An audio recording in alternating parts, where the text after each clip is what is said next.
प्रायोजक है दगरू सेठ jewellers, GM road near radio station. लूटकांड में संलिप्त 4 अपराधियों को दरभंगा पुलिस ने एक पिस्टल और जिंदा कारतूस के साथ किया गिरफ्तार। प्रेस वार्ता कर नगर पुलिस अधीक्षक ने दी पूरी जानकारी। लूटकांड में संलिप्त 4 अपराधियों को दरभंगा पुलिस ने गिरफ्तार किया है। इसके पास से एक पिस्टल और जिंदा कारतूस के साथ ही नगद राशि भी बरामद की है। इस बात की जानकारी रविवार को नगर पुलिस अधीक्षक शुभम आर्या ने अपने कार्यालय पर प्रेस वार्ता कर दी। उन्होंने कहा कि पुलिस को एक बड़ी सफलता मिली है, जिसमें 4 लुटेरों को दरभंगा पुलिस ने गिरफ्तार किया है। गिरफ्तार अपराधी के पास लूट के कुछ जेवर और नगद भी बरामद किया गया है। गिरफ्तार अपराधी पिछले एक पखवाड़े से पिस्टल की नोक पर कई लूट की घटनाओं को अंजाम दे रहा था।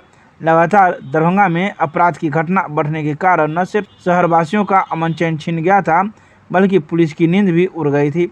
आखिरकार दरभंगा पुलिस ने इन अपराधियों के खिलाफ मुहिम चलाकर 4 अपराधियों को गिरफ्तार किया है, जबकि अपराधी के कुछ और साथी पुलिस की गिरफ्त से बाहर है। तो वहीं जिन अपराधियों की गिरफ्तारी हुई है, उनकी पहचान धर्मेंद्र यादव, मोहम्मद राफे, चंदन यादव, महेश यादव के रूप में की गई है। आइए सीधे सुनाते हैं क्या कुछ कहते हैं प्रेस वार्ता के दौरान नगर पुलिस अधीक्षक। तो दरभंगा पुलिस को एक बड़ी सफलता हाथ लगी है। आप लोगों को ज्ञात होगा कि पिछले लगभग 10 दिन के पूर्व की बात है कि सबसे पहले मोरो जो घटना हुई थी, जिसमें कि एक नवविवाहित जो जोड़ा था, तो सिमरी से अपने ससुराल की तरफ जा रहा था। सिमरी चौक से इन लोगों का पीछा करते हुए 3 लड़कों ने एक गाड़ी बाइक पर बैठे हुए 3 लड़कों ने उनका पीछा किया। उनसे जितने भी उनके पास जेवरात थे वो छीन लिए, उनका मोबाइल छीन लिया और भागने के क्रम में एक गोली भी चलाया जो महिला को पैर पर भी लगा था। इसके संबंध में मोरो में कांड संख्या 3124 जो था वो दिनांक 31/5 को दर्ज हुआ था। ये पहला एक वारदात था जो इन लोगों ने किया था। इसमें जो इन्होंने लूटी हुई सामग्री थी, जैसे कि ज्वेलरी थी, इसको इन्होंने एक ज्वेलर जो कि थे बिशनपुर थाना अंतर्गत मुस्ताफुरपुर गांव पड़ता है, वहां पर जो ज्वेलर थे उसके पास में ये रखने के लिए गए थे। उससे वहां से ब्याज का पैसा उन्होंने वहां से उठाया था। जब इन्होंने वहां पे गए वहां पे इन्होंने उसका भी सब जेवरात देखे उसके पास कितना रहता है, उन्होंने और उसकी रैकी की। जब इन्होंने रैकी किया तो इन्होंने ये पता लगा कि ये जो व्यक्ति थे जो बिशनपुर के रहने वाले थे बिशनपुर के दूसरे गांव के, ये हर दिन अपनी दुकान में जब बंद करते थे और जितना भी जेवरात था उसे लेकर जाया करते थे शाम में खुद ही अकेले।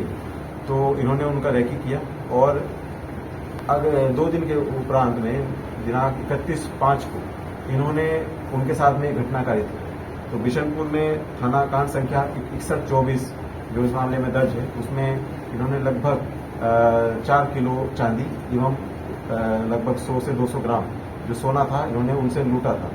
जब वो अपने दुकान से घर की तरफ जा रहे थे तो इन्होंने रैकी किया और जो सुनसान एक रास्ता पड़ता है वहाँ पर ये लोग बैठे, तो उन्होंने 4 लोगों ने मिलकर, जिसमें 2 लोगों की भूमिका जो थी उनको लाइन अप करने के रूप में थी और 2 लोगों की जो भूमिका थी छीन कर भागने के रूप में थी।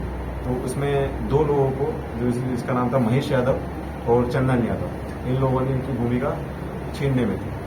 ये जितना भी वहाँ से चांदी इन्होंने बरामद किया और गहना बरामद किया, इनको भी इन्होंने ठिकाने लगाया अपने दूसरे एक साथी के जिसका नाम है अभिनंदन यादव। साथ में इन्होंने वहीं पे पैसा भी पहले बरामद हो चुका था उसको भी बांटा और जो चांदी थी उसको भी बांटा। लगभग 1 हफ्ते के अंतराल में ये लोग थोड़ा लो किए, मतलब कि अपना गतिविधियों को थोड़ा विराम लगाए और फिर इन्होंने सिमरी में दिनांक 7 जून को इन्होंने एक शिक्षक जो कि सिमरी चौक से चलते हुए आ रहे थे और शोभन मोड़ से जैसे ही उन्होंने अंदर लिया तो ये लोग वहाँ पर रैकी कर रहे थे। जैसे इन्होंने देखा कि कोई व्यक्ति हैं जो अकेले आ रहे हैं और जिनको टारगेट कर सकते हैं, इन्होंने उनके पीछे गाड़ी दौड़ाई और उनको एक सुनसान जगह पे रोका और जब उन्होंने थोड़ा रुकने से मना किया तो इन्होंने उनके ऊपर गोली चलाई। जो गोली उनको स्पाइन में लगा और वो उसके बाद में अपना जो थैला था उनका वो गिर गया और इन्होंने उनका थैला छीन के ये लोग भाग गए। वो व्यक्ति जो थे वो व्यक्ति फिर अस्पताल में खुद ही जाके एडमिट हुए और उसके बाद उपरांत उन्होंने सिमरी में थाना जो है थाना कांड संख्या 120/24 इन्होंने दर्ज करवाया। उनके पास से इन्होंने कुछ जो सामग्री जो लूटी थी उसमें उनका मोबाइल था, कोई पासबुक थी और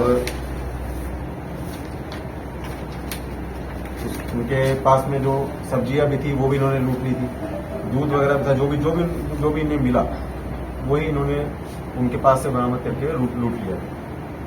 इसके उपरांत अगले ही दिन यानी कि 8 जून को लगभग दोपहर में 2 बजे के आसपास की वारदात है। ये लोग लगभग वहीं पे सिमरी जो चौक के पास जो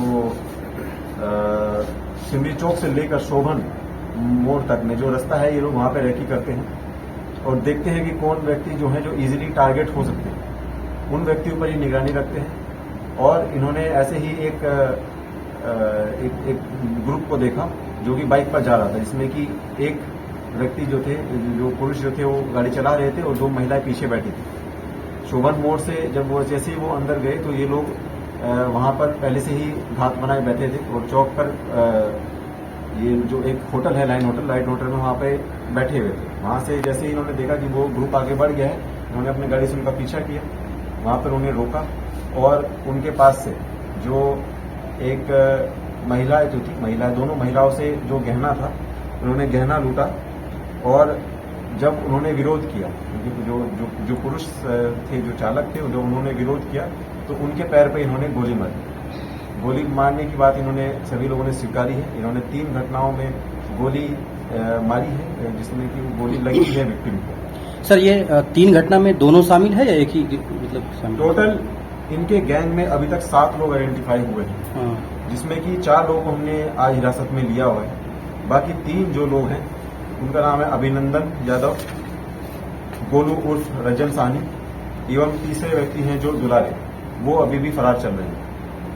4 लोगों को जो हमने गिरफ्त में अभी जो लिया है, इसमें कि महेश यादव का आपराधिक इतिहास है और इन्होंने अभी तक कुल 6 घटनाओं में इनका रोल अभी तक सामने आया है, जिसमें कि ये मर्डर के केस में बिशनपुर से जेल गए हैं 2019 में, बहादुरपुर से 2019 में ही 307 के केस में भी जेल गए हैं और इन 4 घटनाओं में भी इनका एक्टिव रोल था।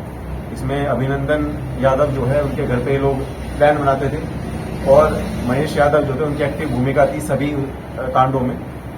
वो एक्टिव रूप से जाते थे, हथियार लेकर जाते थे और जब जैसे ही लगता था कि उन्हें कोई विरोध होता है पकड़ में आने के लिए, कभी उन्हें शंका लगती थी तो तुरंत फायरिंग करने से चूकते नहीं थे, तुरंत फायरिंग करते थे ताकि विरोध तुरंत खत्म हो जाए और वो भागने में सफल हो। महेश यादव का जैसे हमने बताया आपको 6 आपराधिक इतिहास है, जिसमें कि